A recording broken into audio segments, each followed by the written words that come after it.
The Fabulous Five do a thing in Antarctica. A jolly adventure with practically zero alien assimilation.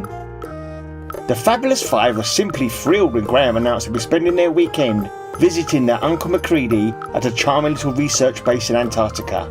"It sounds smashing," said Lisa, who adored anywhere with snowdrifts. "I hope they have snowshoes," said Liam. "I hope they have chips," said Jimmy. Poppy the cat said nothing, but her whiskers twitched in that way she had, the way that meant she'd noticed something long before anyone else had. They arrived just as a helicopter swooped overhead, chasing a dog across the ice. "How exciting," said Lisa. "A welcoming committee," said Graham.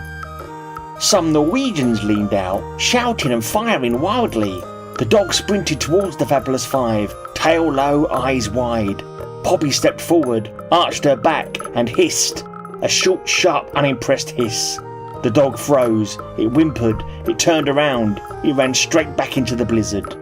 The Norwegians circled once, baffled, then flew off into the white void, still shouting something urgent and incomprehensible. "How strange," noted Jimmy. 90% of Norwegians can speak English. How unlucky that they're in the 10% who can't, when they seem to have such an important message to share. Inside the base, Uncle MacReady greeted them with a weary nod. "Strange day," he muttered. "Oh, we've had a smashing time already," said Lisa.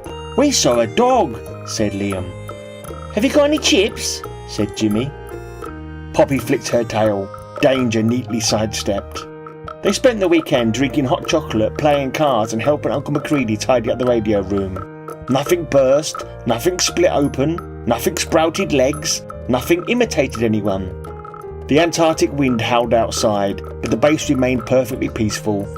On Monday morning, the Fabulous Five packed their bags and mounted their snow bikes. "What a lovely holiday," said Lisa. "Let's come back next year," said Jimmy. Poppy growled. A simple, sensible, absolutely not. "Oh, Poppy," said Graham, "you do fuss so." And far out on the ice, half buried by drifting snow, the dog lay frozen solid, waiting for the very unlikely chance it would ever be found and thawed out.